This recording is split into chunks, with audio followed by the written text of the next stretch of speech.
Del aire de RPP Noticias y nos vamos de inmediato con información en vivo con nuestra compañera Janelis Martínez porque piden detención preliminar para individuo acusado de agredir sexualmente a niña de 6 años, esta vez en San Juan del Lurigancho. A ver, las diligencias policiales continúan. Janelis, ¿cómo estás? Buenas tardes. Gracias, directo en directo. Nos encontramos en los exteriores del Ministerio Público en el distrito de San Juan del Lurigancho, en donde la pequeña de tan solo 6 años, que fue ultrajada por un mayor de 32 años, quien ya ha sido identificado, precisamente la pequeña se encuentra en estos momentos en los exteriores del Ministerio Público. Ya ha pasado la cámara GESEL correspondiente y continúan con las diligencias. Vamos a conversar con el abogado penalista Mario Javier Arribas, quien está ejerciendo la defensa de la familia. ¿Cómo está, abogado? Muy buenos días. Coméntenos cuál es el panorama actual. Lo que más me preocupa, que está pasando la flagrancia. ¿Qué flagrancia? Lo que se llamaría coloquialmente manos en la masa. Pero para remediar eso, ¿qué es lo que tiene que hacer el fiscal, que es el titular del ejercicio de la acción penal, que representa a la sociedad y por ende la correcta administración de justicia? Es pedirle al juez una detención preliminar por unos días para que se hagan todas las diligencias correspondientes y formalicen denuncia penal a un juez, para que el juez le dé de una vez prisión preventiva. ¿Qué pasa, abogado, si no se le brinda esa prisión preventiva? Sigue agraviando ahora. Hay 3 madres que han violado a sus hijas. Inclusive ese señor, no sé si pues señor, ese monstruo cobarde no vivía ahí, se refugiaba, tiene 1 mes y medio. Dentro de la habitación hay objetos de niñas agraviadas.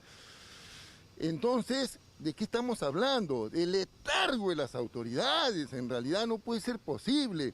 Desgraciadamente, hay policías suavizadores, hay fiscales archivadores y hay jueces prevaricadores, todo un espíritu de cuerpo interinstitucional. Y sumado a ello, las fronteras son unas coladeras. Exhorto de aquí al Ministerio de Defensa, al Ministerio de Justicia, al Ministerio del Interior, que por favor no se fugue, porque hay varias víctimas. Que exhorto también a todas las familias agraviadas que ha destrozado este monstruo cobarde la vida, que se junten para que haya una acumulación de casos y se vaya prisión preventiva por todos los casos que este monstruo cobarde ha destrozado familias. Bien, porque efectivamente, como lo comentaba el abogado y los padres también de esa menor de 6 años que resultó afectada, este no es el único caso, son 3 casos más, 3 familias de 3 pequeñas que lamentablemente han sido abusadas por esta persona, por este sujeto, quien lamentablemente, si es que no se brinda esta detención preliminar, en unas horas quedaría libre y podría finalmente darse a la fuga. Esa es la información que tenemos desde los exteriores del Ministerio Público con el abogado penalista Mario Javier Arribas, directo en directo, RPP Noticias. Muchísimas gracias, Janelis, por la información. Efectivamente, de espanto las cifras que menciona. Solo esta semana hemos sido testigos de casos terribles, espantosos en Chiclayo, en Amazonas, esta vez en Lima, en San Juan del Lurigancho. Y la data, lamentablemente, la data es, insisto, de espanto. Data de la Defensoría del Pueblo, del Ministerio de la Mujer, nos hablan de 15 a 18, entre 15 a 18 casos de agresión sexual a menores de edad por día, de 15 a 18. Es increíble. Como habíamos anunciado, vamos a conversar en este momento con la doctora Cintia Silva. Ella es directora de DEMUS y especialista en estudios para la defensa de los derechos de la mujer, porque la respuesta del Ejecutivo, la respuesta del gobierno ante estos espantosos casos de abuso contra menores de edad ha sido la de proponer la castración química. Incluso esto se debatirá, entendemos, según ha adelantado el ministro de Justicia, este miércoles. Ante todo, doctora Silva, buenas tardes. Muy buenas tardes, Omar. Es importante que conversemos sobre estos temas. Así es. ¿Es la respuesta más adecuada ante un problema en verdad de fondo que lleva muchísimos años en nuestro país? Y revisando cifras, Dios, solo se está agravando, y lo digo por la cantidad de casos reportados de abuso sexual a menores de edad en los últimos años? Definitivamente es una respuesta que evidencia que no se está pensando en las víctimas. Se está pensando en un castigo, además, ineficaz. no va a solucionar estos casos, ni la vida de las víctimas que lamentablemente hemos conocido estos últimos días, ni tampoco va a evitar que nuevas niñas sean atacadas sexualmente y sus vidas se vean en estas tragedias. Primero, porque la castración ya se ha mostrado a través de estudios que no va a impedir que estos agresores sexuales, violadores, pedófilos, dejen de serlo. Además de que es una medida de política pública cara, ¿no? Que podría ese presupuesto ser utilizado para otras medidas mucho más eficaces. Y lo otro que tenemos que también tomar en cuenta es que esta sería parte de una medida impuesta luego de una condena, luego de un proceso judicial. Y conocemos los grandes obstáculos y las grandes fallas de nuestro sistema de justicia, para lo cual no vamos a tener que superar todas esas fallas. Sin estas medidas de más bien fortalecimiento del sistema de justicia, no vamos a lograr condenas, por lo tanto no se aplicarían tampoco estas medidas de castración contra las que estamos, por supuesto, porque no las consideramos oportunas y eficaces. Y esto es importante entenderlo, ¿no? Porque claro, el Ejecutivo, el presidente Castillo propone la castración química desde muchos sectores y entendemos además la indignación de las personas, la rabia que a uno le hace sentir conocer estos casos, indignación además que se manifestó claramente la semana pasada en las calles, no solo en Chiclayo, sino en Lima y en otras ciudades.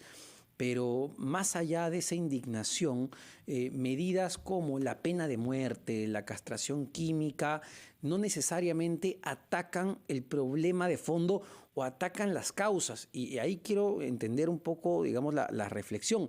¿Entendemos las causas? ¿Sabemos como sociedad, como sistema de justicia, como Ejecutivo, como Congreso de la República, por qué tenemos entre 15 a 18 casos de abuso sexual contra menores de edad al día? Lamentablemente lo que evidencia este abordaje de la violencia sexual es absoluto desconocimiento tanto del gobierno, del gabinete de ministros entero y también del Congreso, ¿no? Porque además, al lado de la propuesta de la castración química, tenemos también las propuestas del Poder Legislativo, del Congreso, relacionadas con erradicar el enfoque de género, ¿no? Con retroceder de la educación sexual integral, con entonces retroceder de las políticas de igualdad de género en nuestro país, que son absolutamente necesarias.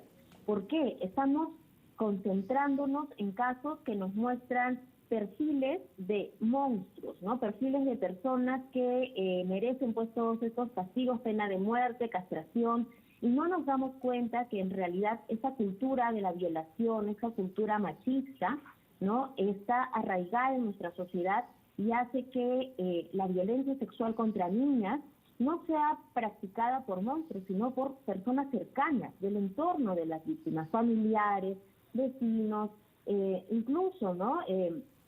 Personas de la iglesia, de la estructura eclesial. Entonces, estamos hablando de personas que se ven como absolutamente comunes, normales, ¿no? Y no tienen patologías.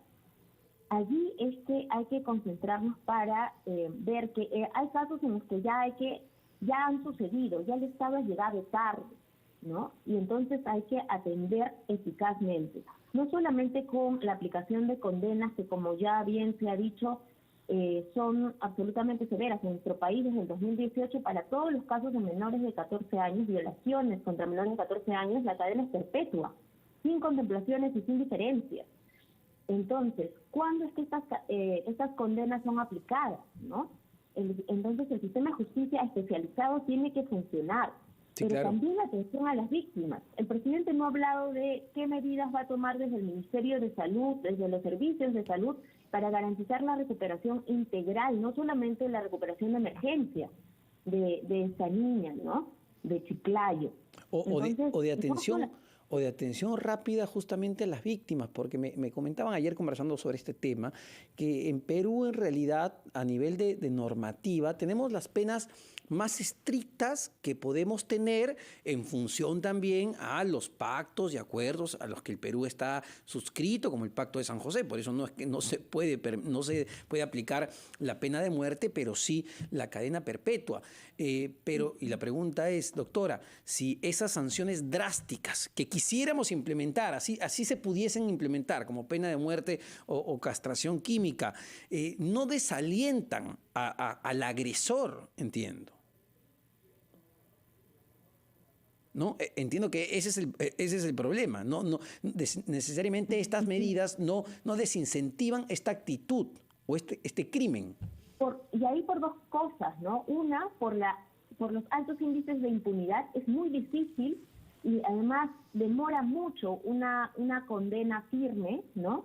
Que imponga estas sanciones severas. Más de 10 años han dicho estudios de UNICEF y del propio Ministerio de la Mujer, ¿no?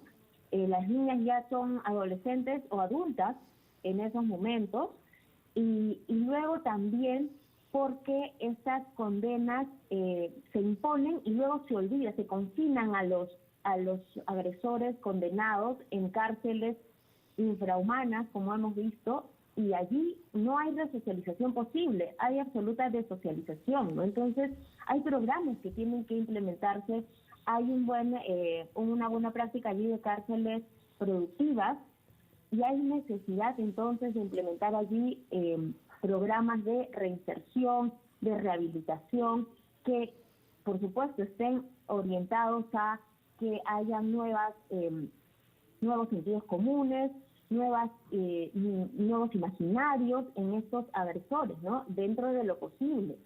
Porque estamos hablando de cadena perpetua. Entonces se supone que ya no vamos a volver a ver a estas personas compartiendo espacios públicos ni privados, ¿no? Ni con nosotros, ni con las niñas, ni con nadie.